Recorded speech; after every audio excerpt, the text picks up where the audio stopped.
Saya kasih contoh. Habib Abu Bakar Al-Adni yang qasidahnya kita baca tadi, itu jadi qasidah wajib Majelis Ar-Raudhah tiap sebelum mulai pengajian. Insyaallah. Nanti akan saya share, ada sedikit tambahan dari saya, dapat dari guru-guru saya yang kita berguru juga sama Sabil Maulid Simtudurah, ada tambahannya sedikit. Wabil habasyi ali undur ilaina. Nanti ada itu. Karena Habib Ali ini kan masuk guru-guru saya yang paling utama, jadi saya ikut mendoakannya. Murid ya doakan guru kan seperti itu. Sekarang saya mau ngasih contoh kisah Habib Abu Bakar Al-Adni. Habib Bakar Al-Adni itu hidupnya ngutang. Hutangnya waktu meninggal dunia, kalau saya nggak salah 90.000 dinar. 1 dinar itu kurang lebih sekarang 2 juta rupiah. Mata uang emas beratnya sekian, kalau dikuruskan itu 2 juta rupiah. Anggap saja 1 juta gitu ya. Kalau 90.000 kali 1 juta berapa? Aku gak iso nyebut angka ini. Berapa? 90.000 terus kali 1 juta. Kalau 1.000 juta itu 1 M. Nah kalau 90.000 juta, situ nggak dewe. Wakeh kan utangnya? Banyak sekali. Untuk apa uangnya? Kok sampai utang segitu Pak? Banyak. Digunakan untuk dakwah, ngajar, memuliakan orang yang punya ilmu. Habib Bakar Adni itu tidak pernah kudanya jalan di atas tanah. Mabur, Beb? Enggak. Kudanya jalan di atas karpet. Jadi punya murid-murid tim gelar, tim lipat. Jadi gelar, karpet gitu ya. Karpet merah itu loh, yang kayak orang turun dari pesawat. Digelar, kudanya Habib Bakar Adni jalan, ya, yang bagian belakang itu gulung. Di ujung sana udah ada gelar yang baru, terus begitu. Ini karena apa namanya? Memuliakan ilmu. Kalau presiden-presiden, raja-raja turun dari pesawat, kakinya nggak boleh ngijak tanah, digelarkan karpet merah. Saya akan ajari orang, kalau ulama jalan, gelarkan karpet merah demi menghormati ulama dan ilmu. Ya kan ya Jerbasuki mau beo. Ya beliau beli karpet yang bagus, jubah yang bagus, kuda yang bagus. Kalau ada tamunya itu ulama, tamunya satu. Pernah ada satu tamu ulama, satu orang kok ke rumahnya Habib Bakar Al-Adni. Begitu sampai, karena orang Aden dan orang Hadramut, rumahnya itu yang untuk terima tamu di lantai atas. Jadi untuk ketemu naik tangga dulu baru sampai lantai atas. Sampai lantai atas di ruang tamu duduk udah disiapkan makan.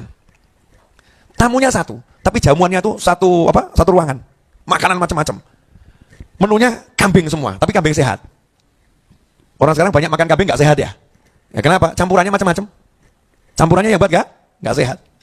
Kambing, daging kambing sehat. Ulamanya tadi yang tamunya teriak dalam hatinya. Katanya ini Habib Abu Bakar Adni ini wali, orang soleh, orang alim. Dalam hati loh ya.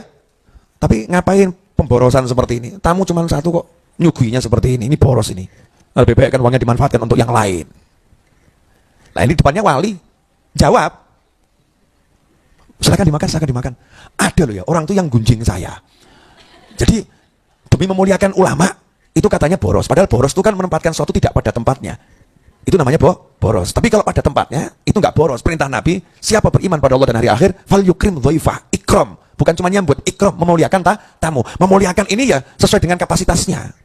Dari tadi, saya ini nyembelih kambing sejumlah anak tangga yang dilewati sama kamu. Kok ada orang bilang katanya saya boros? Gelek, aduh kenoi. Habib Bakar Al-Adni. Jalan ketemu sama Yahudi. Pakai jubah, beliau bagus, kudanya bagus, gelar. Dicegat sama Yahudi. Yahudi yang ingkar ya, ingkar. Karena nggak semua Yahudi buruk, ya, nggak semua Yahudi buruk. Kalau ajarannya, ya kita nggak boleh. Manusianya, ya nggak buruk. Tapi ini Yahudi yang memang dia megang ajaran yang buruk, benci sama Nabi Muhammad SAW dan benci kepada ulama, benci sama Islam. Dihadang ini Habib Bakar Al-Adni. Saya mau nanya, dengan semangat untuk menjatuhkan ulama ini. Makanya orang yang punya semangat jatuhkan ulama itu ya mirip Yahudi. Na'udzubillah min dzalik. Semangat jatuhkan ulama dia. Saya mau nanya sama kamu. Katanya kakek kamu kan Habib dari turunan Nabi. Nah, kakek kamu tuh pernah ngomong. Ya, kakek kamu pernah ngomong. Bahwasanya ad-dunya sijnul mu'min wa jannatul kafir. Dunia ini penjaranya orang beriman, surganya orang kafir. Kata kakek kamu, orang kafir di dunia itu hidup di surga. Mukmin di dunia seperti dalam penjara. Tapi saya nggak lihat seperti itu. Jadi perbuatanmu ini melanggar ucapannya kakekmu sendiri. Karena kamu di dunia hidup seperti di surga, mewah-mewah, nikmat luar biasa. Kata Habib Abu Bakar ini, sudah selesai kamu bicara? Ada yang lain? Nggak ada, cuma itu saja. Baiklah, saya akan jelaskan ucapan kakek saya. Yang paling paham ucapan kakek saya adalah cucunya. Kamu orang lain jadi kurang paham, cucunya lebih paham. Kakek saya itu mau ngasih tahu kepada orang-orang yang ingkar pada Allah dan Rasulnya. Kafir itu artinya ingkar pada Allah dan Rasulnya, benci pada Islam, nggak mau masuk Islam, memusuhi Islam. Ya. Apa kata Abu Bakar Ad-Dini? Ad-dunya sijnul mu'min. Kamu tahu nggak orang hidup di penjara? Serba terbatas. Orang hidup di penjara itu serba terbatas. Buat mukmin, semua kenikmatan yang saya rasakan sekarang ini, saya jalan, kuda saya jalan di atas karpet, jubah saya bagus, tamu saya jamu nikmat, ya semua kemegahan ini dalam kondisi seperti di penjara, masih terbatas. Sementara kamu ngomong sekarang kamu susah, kamu dalam hidup yang gak enak, ini sebetulnya kamu lagi dalam surga. Kenapa? Karena nanti di akhirat kamu akan disiksa, kamu akan dibakar, kamu akan dihancurkan. Sementara saya nanti di akhirat akan masuk surga yang luasnya luar biasa. Artinya semua kenikmatan yang saya rasakan dibandingkan nikmat surga itu seperti di penjara. Orang yang bebas sama orang yang di penjara itu beda. Aku bebas nanti kalau udah meninggal dan masuk surga. Sementara di dunia aku masih di penjara. Bukan berarti nggak nikmat. Kamu salah menafsirkan kalimat kakek saya. Kakek saya tidak mengatakan mukmin di dunia hidupnya sengsara, tidak. Tapi di penjara artinya nikmatnya terbatas. Kalau mau nikmat yang pol di surga. Sementara kamu di dunia, ya, kamu lagi dalam surga, kondisinya kuali. Nanti kalau kamu mati, kamu masuk penjara. Jadi semua kenikmatanmu sekarang ini itu sebetulnya dibandingkan masuk neraka, ya semua kesusahan yang kamu alami sekarang ini dibandingkan masuk neraka itu adalah sebuah surga. Langsung yang Yahudi tadi teriak, ya, sadarkan saya. Masuk Islam. Selesai masuk Islam, Habib Bakar Ad-Dini langsung buka jubahnya. Jubahnya dibuka, dihadiahkan pada muslim yang baru tadi, mu'allaf. Mu'allafnya kaget. Beb, iya. Nah, Habib kok kaosnya begitu? Kaosnya kok goni, karung jelek. Senyum Habib Bakar Ad-Dini.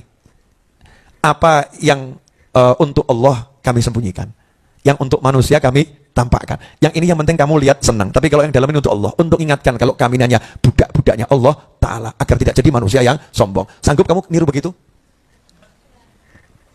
Hah? Celana dalam beli yang murah, celana panjang beli yang mahal, baju yang mahal, kaos dalam yang murah. Gak ketokan orang, yang kelihatan orang mahal, menyenangkan matamu, mukmin. Biar mukmin yang lihat saya senang. Ya, lihat saya senang. Tentunya dalam koridor yang halal loh ya, senang. Nah, ini Abu Bakar Al-Dini. Waktu meninggal hutangnya 90.000 dinar. Kan hutang harus dibayar tuh ya. Harus dibayar. Nah, besoknya mau dimakamkan, malamnya ada ulama yang bermimpi ketemu Nabi Muhammad SAW. Dalam mimpinya Nabi mengatakan, yang memandikan jenazah cucuku yang satu ini adalah saudagar kaya yang namanya Fulan. Besok paginya para ulama tidak berani memandikan jenazah. Karena ada kesaksian mimpi. Semua mendatangi orang kaya tersebut. Dalam mimpi ada kelanjutan kalimat Nabi Muhammad SAW. Bil makna, dia yang memandikan jenazahnya tidak akan disentuh api neraka. Berangkat ulama ini pergi ke rumahnya saudagar tadi. Tapi dulu, saudagar dulu tuh khatam kitab Al-Minhaj. Saudagar dulu itu santri-santri aliyah lulus. Ya, jadi saudagar. Nah kita sekarang ini, jadi ustadz ceramah di mana-mana. Nah, kitab yang paling kecil aja nggak khatam. Gitu. Ihya Ulumuddin nggak pernah baca. Ini nggak menguasai, tapi udah ceramah di sana dan di sini. Itu saja kita yang jadi ustadz ini. Ilmunya nggak seberapa.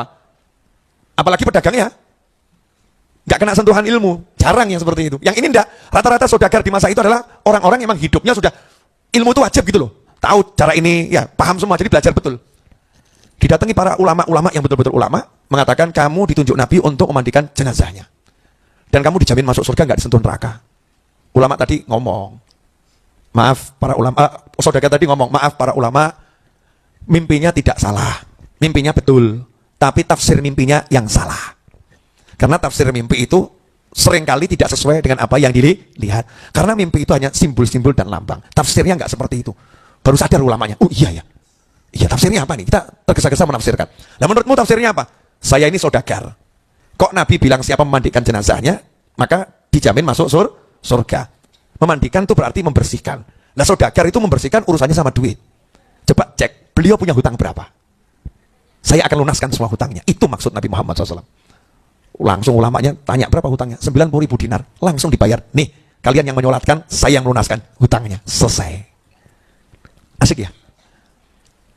Artinya apa? Ketika hidupnya itu memang untuk Allah dan Rasulnya, yang nyelesain siapa? Ya Allah dan Rasulnya. Tapi kamu aja niru-niru. Mulai dari sini, oke Bib, setuju. Saya akan hutang di sana dan hutang di sini. Ya, hutang niat gak bayar, niat ngemplang ya. Wassalam, dihancurkan sama Allah dan Rasulnya. Yang lihat tayang ini harus sampai habis loh ya. Yang hutang gak niat bayar akan dihancurkan oleh Allah dan Rasulnya. Kalau Habib ini tadi hutang niatnya bayar, cuman belum selesai dia membayar, ajal sudah memanggil. Maka Allah dan Rasulnya yang melunaskannya. Karena janji Nabi Muhammad SAW dalam hadis yang sahih, artinya siapa yang berhutang dengan niat untuk membayar, maka Allah yang akan